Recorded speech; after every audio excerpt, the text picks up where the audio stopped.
आज के लेक्चर में हमारे पास जो chapter number 10 biotype of locust है उसके सिनोनिम्स पे बात करते हैं। तो आए इनके बारे में हम व्हाइट बोर्ड से इसका ओवरव्यू लेते हैं। जैसे कि आप देख रहे हैं कि मैंने व्हाइट बोर्ड के आपके की आसानी के लिए और आसानी से आपको समझ आ जाए हेडिंग दी हुई है वर्ड्स की और उसके पॉसिबल सिनोनिम्स की। तो आए अब हम देखते हैं कि हमारे पास इसकी क्या तफसील है। हमारे पास सबसे पहला वर्ड मौजूद है रॉकी। Rocky, right. ये आपकी जो टेक्स्ट बुक है उसमें से ये पॉसिबल वर्ड्स लिए गए हैं और इनके सिनोनिम्स पेश किए गए हैं। ये आपकी टेक्स्ट के, ये तमाम वर्ड्स आपकी टेक्स्ट के हैं और ये भी तमाम वर्ड्स आपकी टेक्स्ट के हैं। तो हमारे पास पहला वर्ड है रॉकी। रॉकी के पॉसिबल सिनोनिम्स क्या हो सकते हैं? वैसे तो एक वर्ड के बेपनाह सिनोनिम्स हो सकते हैं। Synonyms, you understand, synonyms mean कि एक जैसे अल्फाज, मिलते जुलते अल्फाज जो मानी के लिहाज से उसके साथ मिलते हो। तो पहला वर्ड रॉकी, इसके पॉसिबल सिनोनिम्स मैंने व्हाइट बोर्ड पे मेंशन कर दिए हैं, आप देख सकते हैं। रफ का वर्ड हम इसके लिए सिनोनिम यूज कर सकते हैं और इसके लिए पॉसिबल सिनोनिम स्टोनी भी हो सकता है। रॉकी चट्टान नुमा चीज को कहते हैं, रफ खुरदरा और स्टोनी पत्थर नुमा। This is the detail of first synonym. Second word हमारे पास है स्ट्रीक। इसको हम स्ट्रीक भी कह सकते हैं और इसके पॉसिबल सिनोनिम्स में हमारे पास लाइन है कि एक लाइन में कोई चीज का चलना, एक लाइन में किसी तरतीब का होना, और इसके लिए सेकेंड पॉसिबल सिनोनिम है स्ट्रिप। नंबर 3 में हमारे पास जो वर्ड है that word is claimer. Claimer, right. इसके पॉसिबल सिनोनिम्स में शाउटिंग भी आ सकता है, इसके पॉसिबल सिनोनिम्स में नॉइज भी आ सकता है। तो ये दो पॉसिबल सिनोनिम्स जो इसके नियरेस्ट है मैं आपको बता रहा हूं। हमारे पास वर्ड नंबर 4 है एक्साइटेडली। Excitedly, right. इसका पॉसिबल सिनोनिम वाइल्डली भी कह सकते हैं, मैडली भी कह सकते हैं, क्रेजीली भी कह सकते हैं। तो ये 3 पॉसिबल सिनोनिम्स इसमें आ सकते हैं। हमारे पास word number 5 that is patches. What? Patches.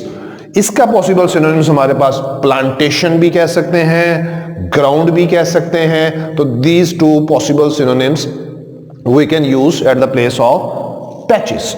Number 6 में हमारे पास वर्ड है थिक। थिक के पॉसिबल सिनोनिम्स में हमारे पास ये कह सकते हैं कि हैवी, वजनी, भरी हुई कोई चीज, और सेकेंडली ब्रॉड, वसी का लफ्ज भी हम इसके सिनोनिम के तौर पर इस्तेमाल कर सकते हैं।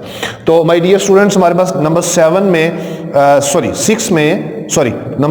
में जो वर्ड है that is called swarm. Swarm लश्कर को कहते हैं, ग्रुप की सूरत में किसी चीज का चलना, और इसके पॉसिबल सिनोनिम्स में हमारे पास वर्ड है फ्लॉक।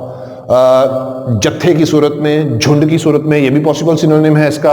और collections, you know, very simple, किसी चीज का इकट्ठे होना, किसी चीज का इकट्ठी हालत में पड़े होना वगैरह वगैरह हम इसके लिए यूज कर सकते हैं। तो माय डियर स्टूडेंट्स, नंबर 8 पे हमारे पास वर्ड है डेंस। व्हाट? डेंस। इस वर्ड के पॉसिबल सिनोनिम्स में हमारे पास हैवी का वर्ड है, हमारे पास कंसंट्रेटेड का वर्ड है। ये दोनों वर्ड्स हम इसके डेंस के वर्ड को एज अ सिनोनिम के तौर पर इस्तेमाल कर सकते हैं। तो this was the first side. Now let's go to the other side. हमारे पास फिर वही चीज, वर्ड्स का हेडिंग है प्लस उसके आगे सिनोनिम्स लिखे हुए हैं। नंबर 9 में हमारे पास वर्ड है मासेस।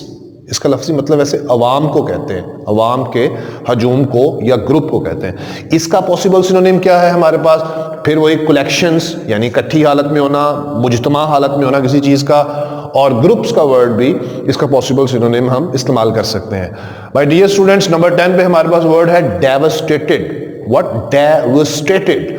और इसके लिए पॉसिबल सिनोनिम्स में डिस्ट्रॉयड का वर्ड भी यूज हो सकता है, इसके लिए वेस्टेड का वर्ड भी यूज हो सकता है, इसके लिए डिस्ट्रक्शन का वर्ड भी यूज हो सकता है, वगैरह वगैरह। माय डियर स्टूडेंट्स, नेक्स्ट में हमारे पास नंबर 11 में वर्ड है रीप्लांट। रीप्लांट। रीप्लांट के लिए पॉसिबल सिनोनिम्स में रीग्रो भी कह सकते हैं, रीग्रो दोबारा उगाना, किसी चीज का दोबारा लगाना, और सीड अगेन, ये वर्ड भी इसके लिए इस्तेमाल हो सकता है। अच्छा, नंबर 12 पे हमारे पास वर्ड है clot. CLOT, clot.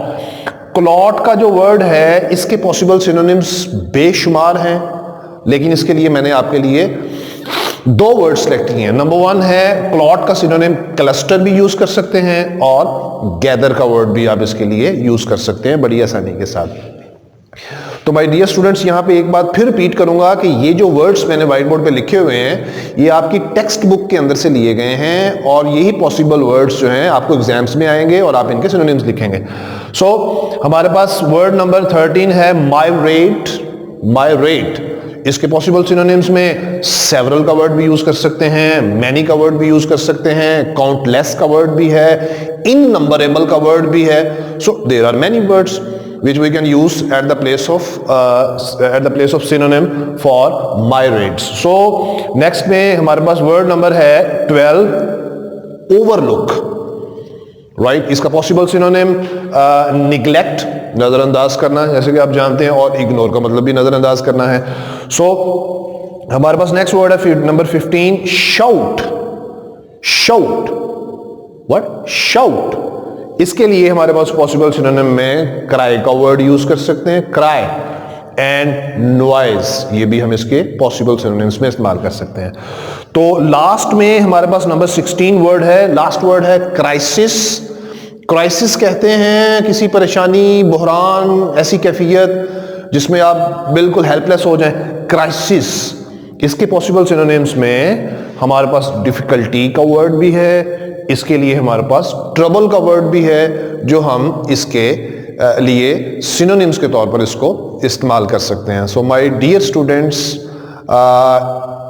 In today's lecture we have discuss about the synonyms, possible synonyms of this chapter a mild attack of locust.